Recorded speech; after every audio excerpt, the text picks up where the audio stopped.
Lá thư từ hỏa ngục. Đây là câu chuyện của một người trẻ công giáo rời xa Chúa dần dần. Cuối cùng cô ta quăng mình vào hố sâu của hỏa ngục với ý thức rõ ràng. Người trẻ này đã chết và kể lại. Cô ta ở thành phố Munich, nước Đức. Sách này được chuẩn y bởi Đức Tổng giám mục Emmanuel de Jesus, Tổng giám mục Cuenca, Ecuador. Người con gái thiêng liêng của tôi là một nữ tu đã chết khi còn trẻ, và tôi tìm được những tài liệu viết tay này trong tài liệu của cô. Tại một văn phòng ở thành phố Munich, tôi có quen một cô bạn gái. Chúng tôi làm việc chung với nhau và trở nên gần gũi. Từ khi Anna lấy chồng thì tôi không còn gặp cô ấy nữa. Thành thật mà nói, giữa chúng tôi có sự lịch sự nhiều hơn là tình thân bạn bè. Vì thế, khi cô Anna đi lấy chồng và dọn tới vùng Village, tôi cũng không cảm thấy nhớ nhung gì cho lắm. Vào mùa thu năm 1937, khoảng giữa tháng 9, khi tôi đang ở bên bờ hồ Garda Ý Đại Lợi, thì tôi nhận được một lá thư của mẹ tôi và bà viết như sau. Con có thể tưởng tượng là cô Anna đã chết vì tai nạn xe không? Ngày hôm qua, người ta chôn cô ấy ở nghĩa địa Mandafriedhof, thuộc thành phố Munich. Tin này làm cho tôi buồn bã, vì tôi biết rõ rằng Anna không phải là người ngoan đạo. Vậy cô ấy có chuẩn bị gì trong giây phút mà Chúa gọi cô ấy cách thình lình như thế không? Sáng hôm sau, tôi dự thánh lễ cầu hồn cho cô Anna trong nhà nguyện của các nữ tu, nơi mà tôi đang sống. Tôi cầu nguyện sốt sắng cho linh hồn cô ấy, và tôi dâng linh hồn cô lên cho Chúa và các thánh. Nhưng cả ngày hôm ấy, tôi cảm thấy bất an và tôi nằm xuống ngủ. Tôi chợt có một giấc mơ và tôi bừng tỉnh dậy vì những tiếng động ồn ào. Tôi bật đèn lên và nhìn đồng hồ thì đã là 12 giờ 10 phút ban đêm. Tiếng sóng vỗ đều nhịp vào bức tường của khu vườn nhà trọ. Dù không có gió thổi mà tôi vẫn thức dậy, vì tôi cảm thấy có tiếng ai vứt đống giấy lên bàn tôi, giống như cảnh ông sếp của tôi bực bội khi ông ném những lá thư mà ông không thích lên bàn. Tôi nghi ngờ một giây, liệu tôi có nên ngồi dậy không? Nhưng ngồi lên để làm gì? Tôi bèn tự nhủ. Chẳng có gì cả. Thế rồi tư tưởng ấy cứ ám ảnh tôi. Tôi quay sang bên cạnh và cầu nguyện kinh lạy Cha cho các linh hồn ở luyện ngục. Rồi tôi ngủ tiếp và tôi nằm mơ thấy như sau. Tôi dậy lúc 6 giờ sáng vào ngày hôm sau. Khi tôi mở cửa để xuống nhà nguyện thì chân tôi đụng vào một bó thư. Tôi nhận ra nét chữ của cô Anna, bạn cũ của tôi. Tôi hét lên. Vừa run sợ, tôi vừa cầm những lá thư trong tay mình. Trong lúc run rẩy ấy, tôi nhận ra là mình không thể đọc nổi một câu kinh lạy Cha. Tôi cảm thấy mình ngộp thở. Vì thế, tôi phải đi thả bộ để lấy lại sự bình tĩnh. Tôi sửa lại mái tóc, bỏ lá thư của cô Anna vào túi xách và rời nhà. Khi ra ngoài, tôi đi lên con đường núi có cây oliver và có những ngôi vườn. Buổi sáng, trời thật trong xanh. Nếu vào những giây phút khác thì tôi sẽ tận hưởng các cảnh đẹp tuyệt vời, vì núi đồi chập trùng, hồ nước trong xanh và hòn đảo Garda đẹp vô cùng. Màu xanh của nước luôn làm cho tôi cảm thấy thoải mái. Nhưng trong giây phút ấy, không còn có điều gì làm cho tôi chú ý nữa. Sau khi đi bộ chừng 15 phút, tôi ngồi xuống. Cũng ngày hôm qua đây, tôi ngồi tại đây để đọc các cuốn sách tiểu thuyết. Đây là lần đầu tiên mà tôi cảm thấy những cây cối sum xuê này gây cho tôi một cảm tưởng về sự chết. Đó là một cảm tưởng mà tôi chưa hề có từ trước đến nay. Tôi cầm lá thư. Thư không có chữ ký, nhưng đó là nét chữ của Anna, và tôi biết chắc như thế, không thể lầm lẫn được. Tôi nói như vậy vì chúng tôi làm việc chung trong một văn phòng. Tôi còn nhớ Anna thường nói chuyện và cười vui. Nàng có đôi mắt màu xanh và cái mũi nhỏ hơi tẹt. Khi chúng tôi bàn về chuyện tôn giáo thì cô An thường dùng một lối nói chuyện cay chua. Bây giờ, tôi xin kể từng chữ một. Khi đọc lá thư của Anna, viết từ mộ sâu, như là tôi đọc thư trong giấc mơ. Câu chuyện như sau. Chị Clara ơi, xin đừng cầu nguyện cho tôi nữa. Tôi đã bị đoán phạt rồi. Nếu tôi nói chuyện với chị và chuẩn bị nói với chị thì đừng tưởng là vì tình bạn. Ở hỏa ngục, chúng tôi không yêu mến ai cả. Tôi viết thư này như là một hậu quả của một quyền năng luôn muốn làm sự dữ nhưng điều này đem lại lợi ích. Đây là câu thơ của Fausto Jorge viết. Sự thật là tôi mong muốn chị sẽ ở trong tình trạng của tôi vì tôi bị đọa đầy cho tới thiên thu. Chị đừng nghĩ rằng đó là tư tưởng quái đản của riêng tôi, vì ở đây, ai cũng nghĩ như nhau. Chúng tôi luôn nghĩ về các điều xấu, điều mà chị cho là độc ác. Khi chúng tôi làm điều gì tốt, chẳng hạn như điều mà tôi đang làm đây, để giúp cho chị mở mắt ra về sự hiện hữu của hỏa ngục, thì chúng tôi không làm vậy với ý hướng tốt đâu. Chị có nhớ 4 năm về trước, chúng ta gặp nhau ở thành phố Munich không? Chị được 23 tuổi mà chị đã làm ở đó được 4 năm, còn tôi thì mới bước vào. Chị đã giúp tôi khi tôi gặp khó khăn bước đầu. Chị còn khuyên lơn tôi nữa. Nhưng ý nghĩa của điều tốt là gì? Lúc ấy, tôi khen chị có lòng bác ái nhưng thật là buồn cười. Chị giúp tôi là vì muốn chứng tỏ mình giỏi. Đó là hình thức kiêu căng. Ngay lúc ấy, tôi đã nghi ngờ lòng tốt của chị. Ở hỏa ngục này, chúng tôi không cho bất cứ điều gì là tốt, ở trong bất cứ ai. Chị đã biết đời sống của tôi trong thời thơ ấu. Tuy nhiên, tôi lấp đầy những hố sâu và không nói cho ai nghe cả. Theo như ý định của ba mẹ tôi thì tôi không nên ra đời thì tốt hơn. Sự hiện diện của tôi làm trở ngại cho ba mẹ tôi. Khi tôi được sinh ra thì hai chị của tôi đã được 14 tuổi và 15 tuổi rồi. Tôi ao ước rằng mình đừng nên làm người thì tốt hơn. Ôi, nếu như tôi có thể thủ tiêu chính mình thì tốt quá. Tôi muốn ra khỏi tình trạng đau đớn này biết bao. Không có một sự khoái lạc nào có thể so sánh được nếu tôi có thể tự giết mình, hay biến mình thành một lớp màn cho bụi, để nó tan biến vào hư vô. Than ôi, nhưng tôi phải hiện hữu. Tôi phải hiện hữu như một thực thể. Vì luật sinh tồn mà tôi hiện hữu. Khi ba mẹ tôi còn là người độc thân, họ dọn nhà từ vùng quê đến thành phố. Lúc ấy, cả hai người đều rời xa giáo hội. Họ gia nhập những nhóm người không thuộc về giáo hội. Họ là những người cấp tiến. Hai người gặp nhau trong một buổi nhảy đầm và họ lấy nhau vào 6 tháng sau đó. Khi họ làm đám cưới, họ chỉ để cho nước phép dính vào người họ.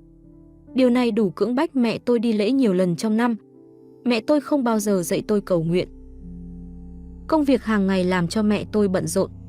Những từ ngữ như cầu nguyện, nước phép, nhà thờ, giáo hội. Khi nhắc đến thì tôi cảm thấy ghê tởm. Tôi rất ghét khi nói đến tôn giáo. Tôi ghét cả những ai đi đến đền hay chùa. Tôi ghét tất cả mọi người và mọi sự nói chung. Vì những điều này mà tôi bị tra tấn.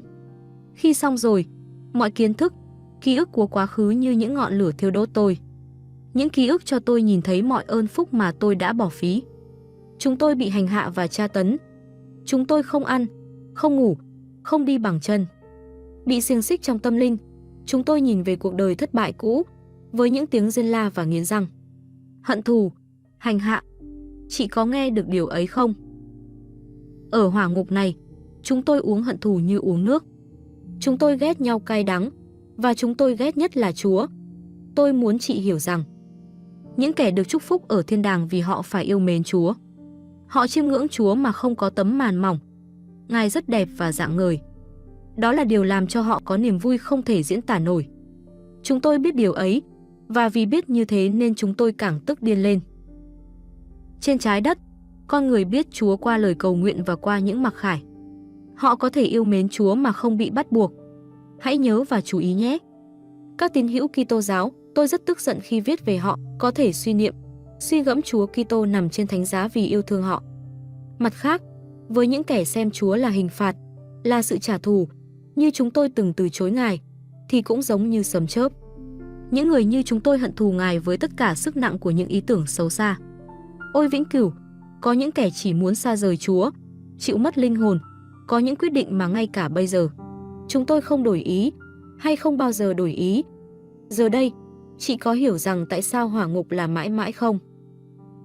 Bởi vì sự cứng đầu của chúng tôi không bao giờ mềm ra. Chúng tôi bắt buộc phải công nhận rằng Thiên Chúa là đấng nhân hậu, ngay cả khi chúng tôi đã bị luận phạt. Sở dĩ tôi nói là bắt buộc vì dù cho tôi đang viết lá thư này bằng ý chí tự do của tôi, nhưng tôi không được phép nói dối, dù cho tôi rất thích nói dối. Tôi làm điều này ngược với ý riêng của tôi. Tôi không được nói dối, dầu tôi rất muốn làm điều đó. Khác với ý riêng của tôi phải viết nhiều điều trên tờ giấy này. Ngay cả những chuỗi lời phỉ báng mà tôi muốn ói mửa ra, nhưng tôi phải nuốt xuống. Thiên Chúa đã tỏ lòng thương xót với chúng tôi vì Ngài không cho phép những ý riêng độc ác hay hiểm độc của chúng tôi được xảy ra trên trái đất. Điều ấy làm tăng thêm sự oán trách và đau đớn cho chúng tôi. Ngài làm cho chúng tôi chết trước kỳ hạn, chẳng hạn như trường hợp của tôi, hay Ngài đã chuẩn bị những trường hợp giảm nhẹ.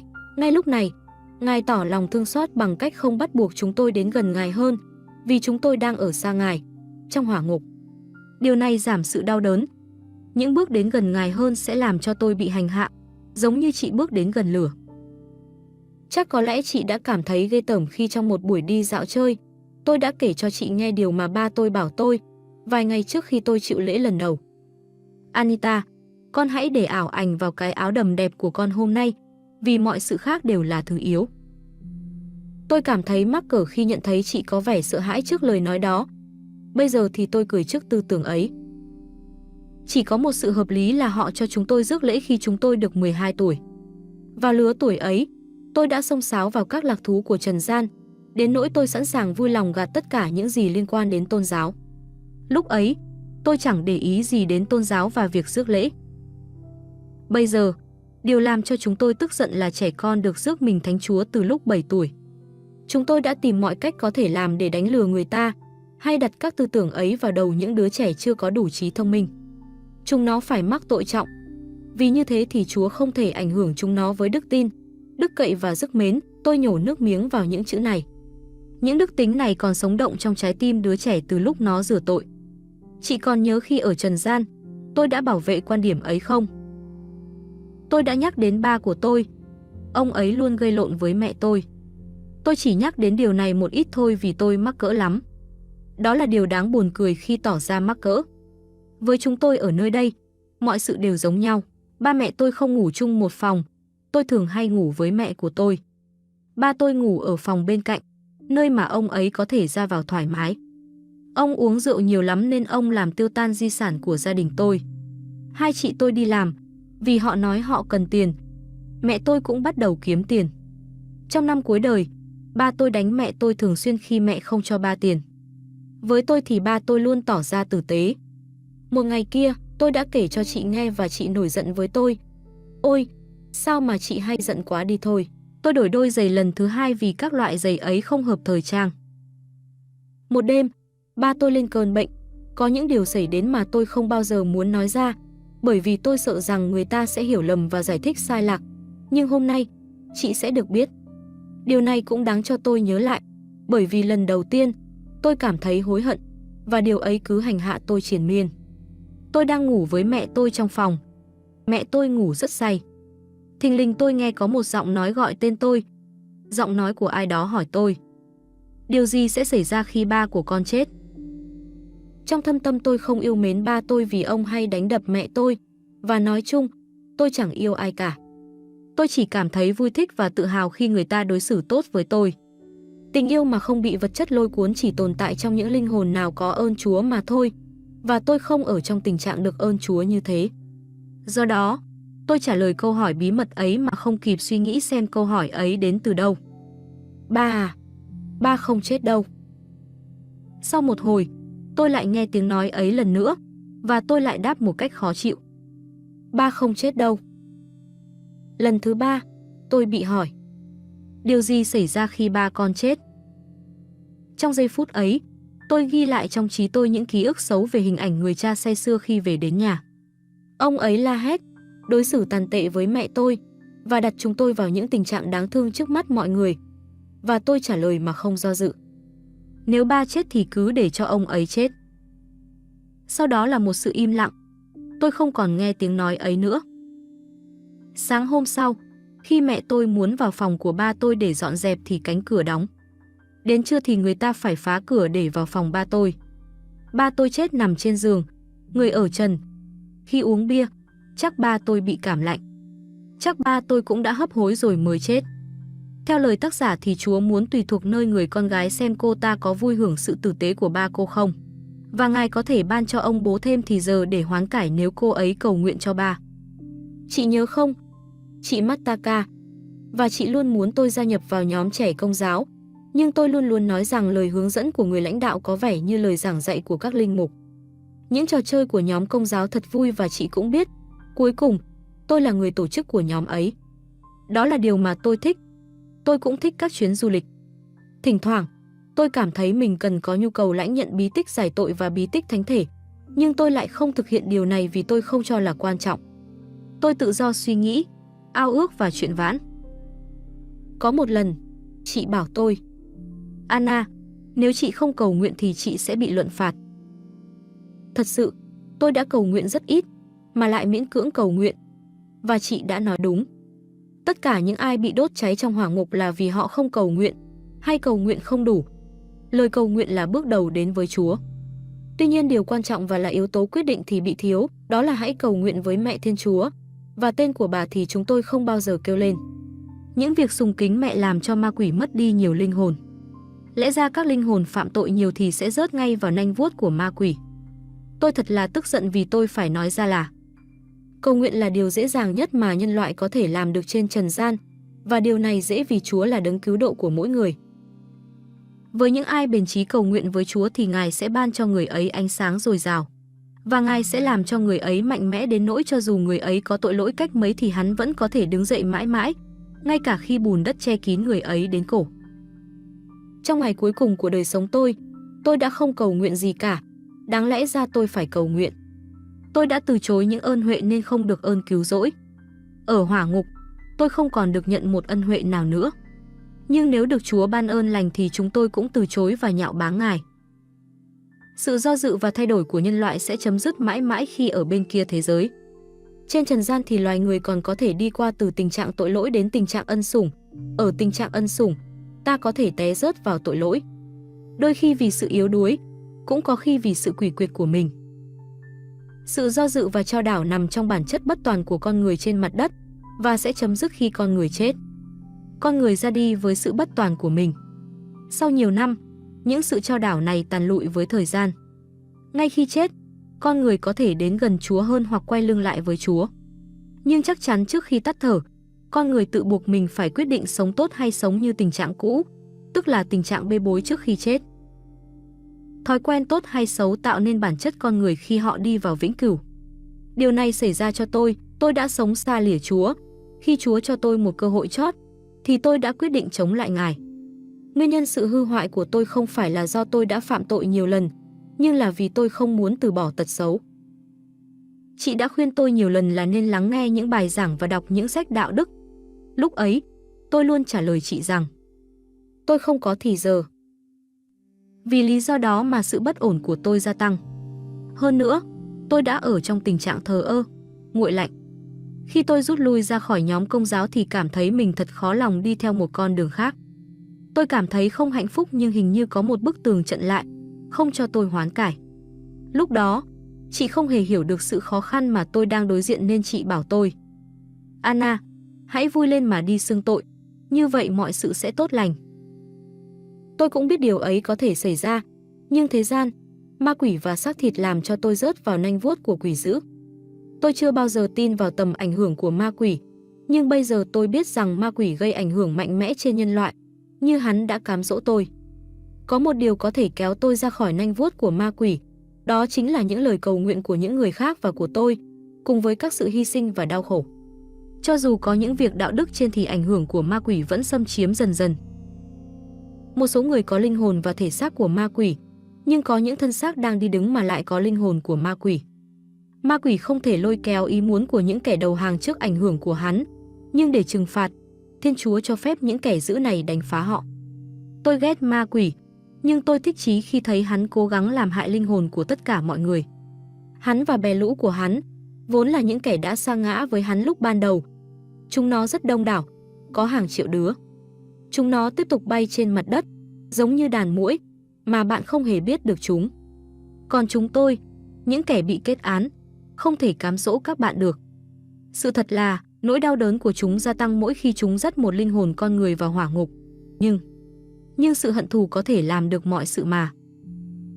Mặc dù tôi đã bước trên con đường xa lìa Thiên Chúa, nhưng Chúa theo dõi tôi. Với những việc bác ái mà tôi đã làm, tôi được chuẩn bị để đi vào con đường ân phúc.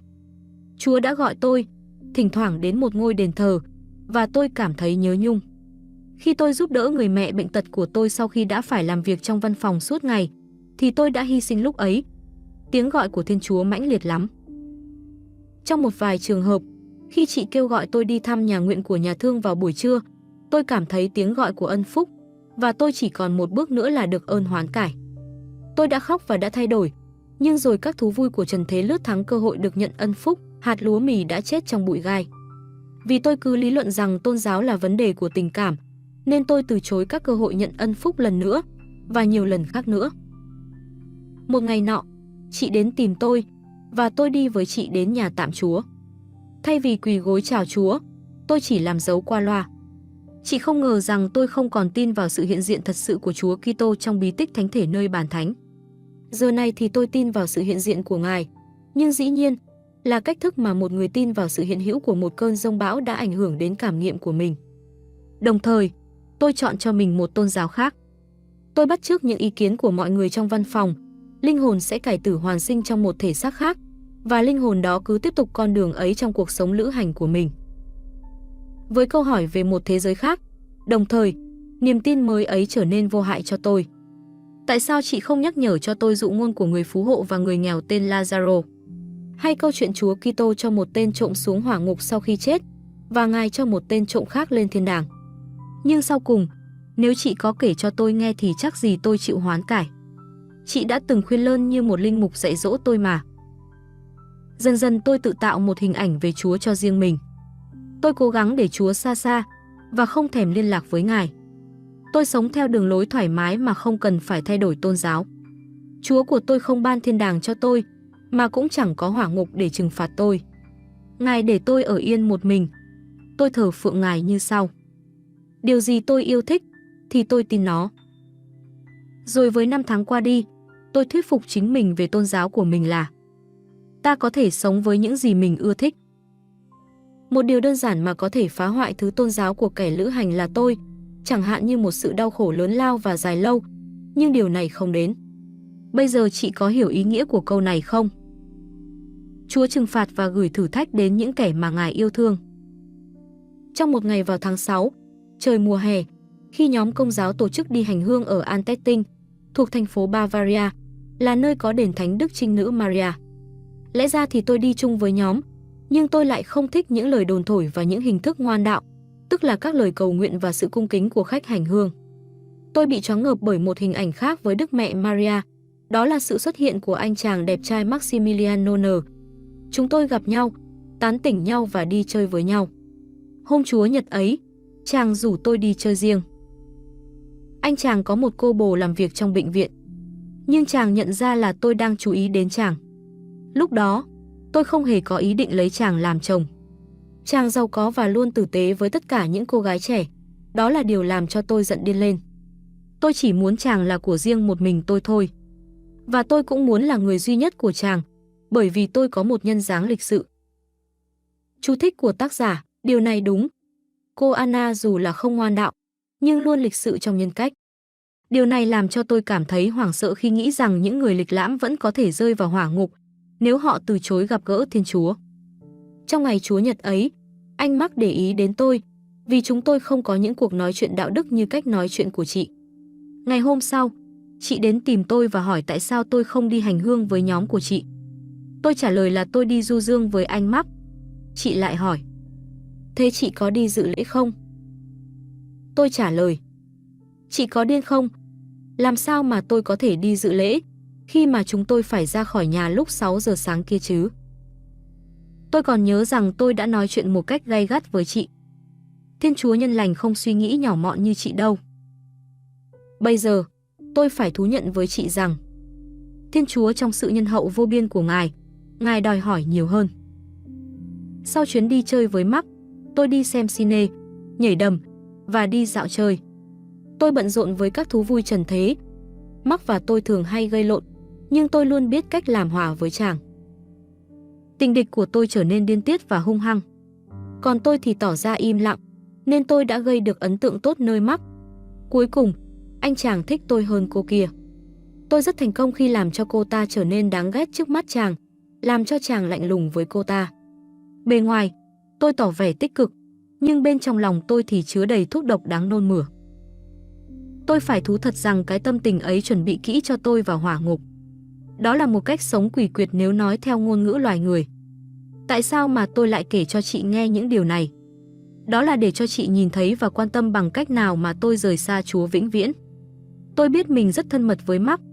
Nếu như tôi tỏ ra yếu đuối thì xem như là hạ mình trước mắt chàng. Vì thế mà tôi phải tỏ ra cứng rắn. Tôi cố gắng chiếm đoạt Mark, dù có phải trả giá đắt đi chăng nữa. Dần dần tình yêu nảy sinh giữa chúng tôi vì cả hai đều đẹp đẽ, thông minh và vui vẻ. Cuối cùng, chàng hoàn toàn thuộc về tôi, khoảng vài tháng trước đám cưới. Tôi coi chàng như một thần tượng. Tình yêu này dựa trên những lạc thú trần gian, đó là những thú làm cho chúng tôi mê mẩn và như bị trúng thuốc độc. Sau cùng, tôi tôn thờ Mắc như một thứ tôn giáo của tôi. Đó cũng là lúc mà tôi tấn công giáo hội, các linh mục, các ân phúc và những gì gọi là đạo đức.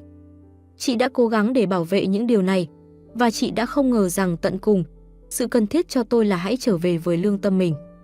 Vì tôi muốn lý luận để bảo vệ cho những suy tư của mình, nên tôi chống lại Thiên Chúa. Chị không hiểu mà cứ tin rằng cho đến lúc cuối, tôi vẫn là người Công giáo. Tôi cũng muốn được gọi là người Công giáo và tôi có đóng thuế cho giáo hội, như một loại bảo hiểm mà không hại gì. Sự quan sát và trả lời của chị đúng đó. Vì hậu quả của những mối tương quan lạnh lùng, xa cách này mà khi tôi lấy chồng thì chúng ta xa nhau và không còn liên lạc nữa. Trước đám cưới, tôi đi xưng tội và rước lễ, vì đó là điều bắt buộc. Chồng tôi và tôi đồng ý rằng phải làm tròn bổn phận. Chị có thể xem đó là cách chịu lễ không thành. Sau khi chịu lễ, tôi vẫn xa cách, và đó là lần cuối cùng mà tôi đi rước lễ. Cuộc sống hôn nhân của chúng tôi trở nên hòa hợp, nói chung, chúng tôi có chung quan niệm và không muốn có con cái.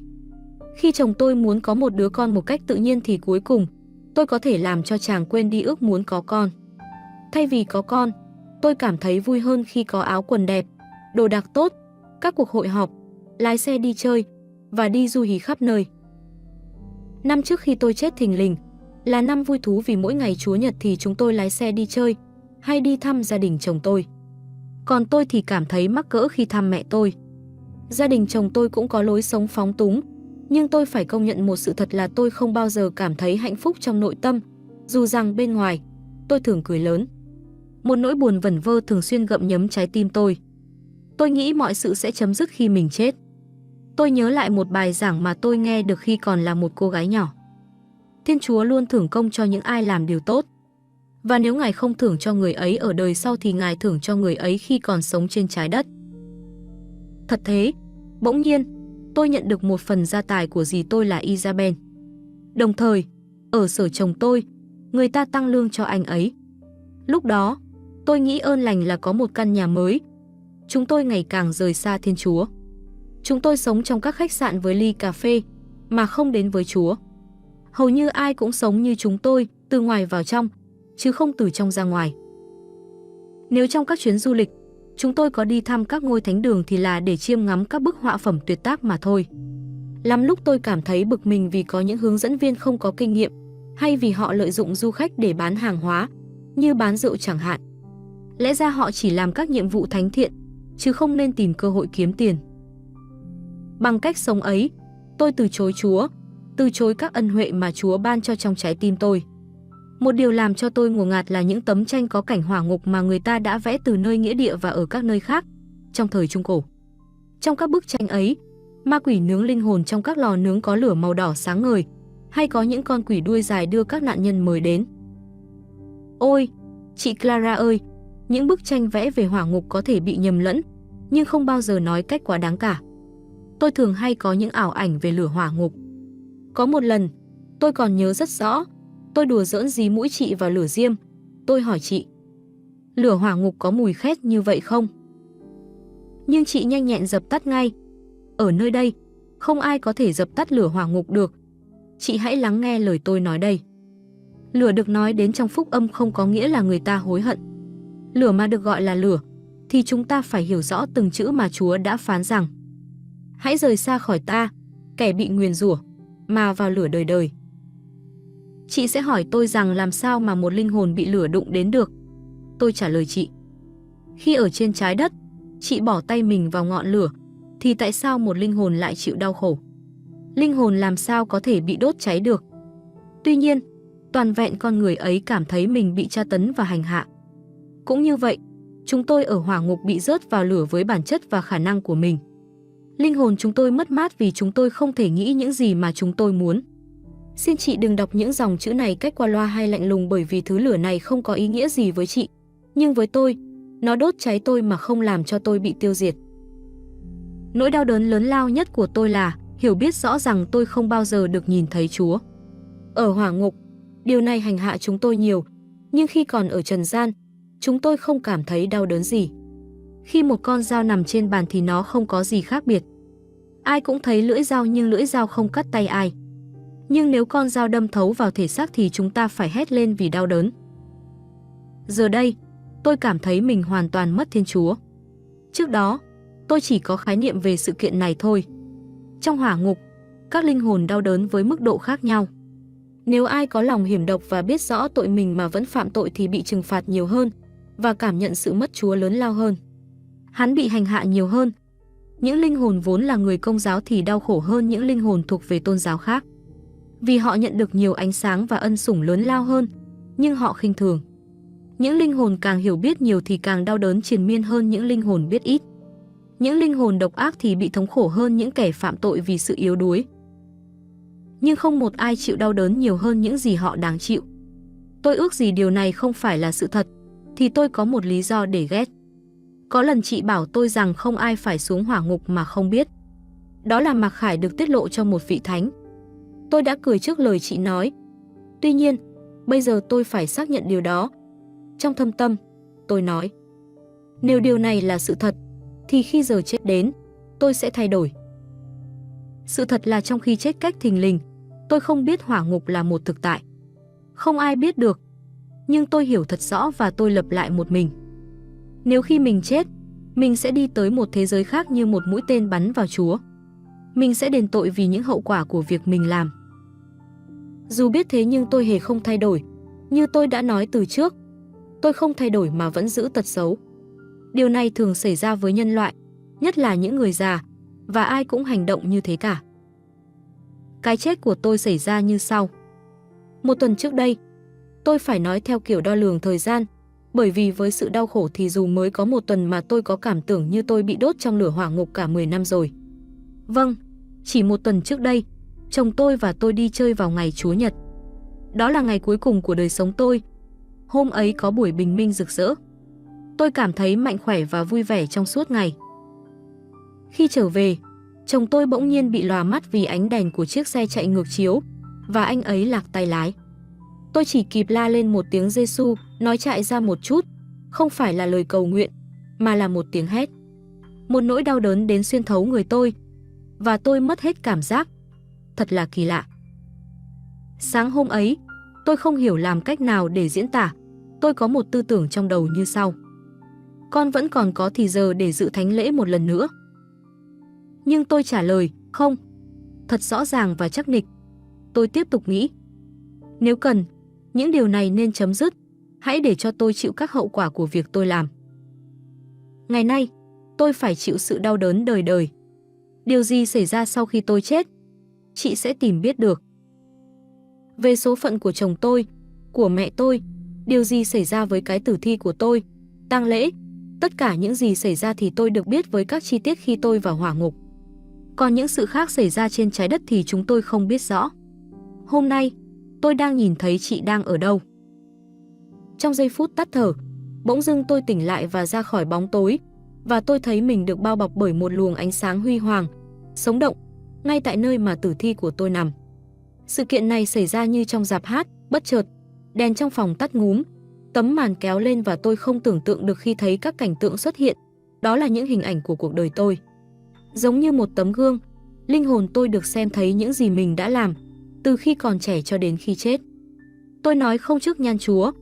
Tôi cảm thấy mình như một tên sát nhân nhìn thấy nạn nhân không vũ khí tự vệ ở trong một phiên tòa.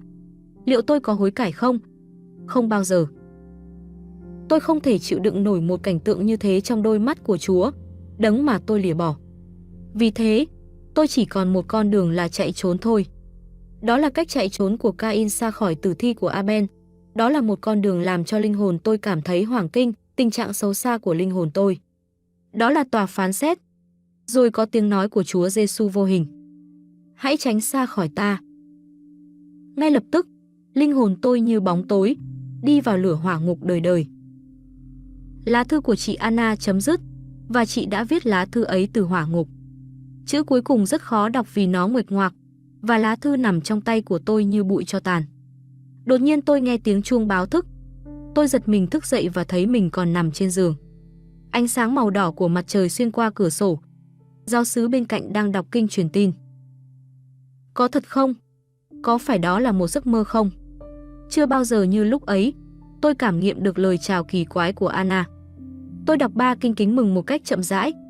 Trong lòng tôi có một giải pháp rõ ràng. Ta nên sống dưới sự che chở của Đức Mẹ Chúa Trời.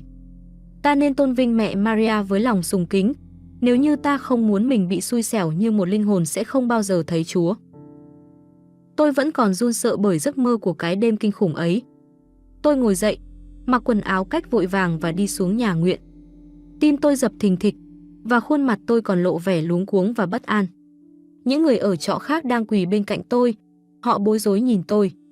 Có thể họ nghĩ rằng vì tôi chạy xuống cầu thang nên mệt. Buổi chiều hôm ấy, khi tôi đi bộ trong vườn thì gặp một phụ nữ già nua tử tế. Bà ta đến từ vùng Budapest. Bà được thanh tẩy vì đau khổ nhiều. Bà ốm yếu nhưng lại hăng say phục vụ Chúa.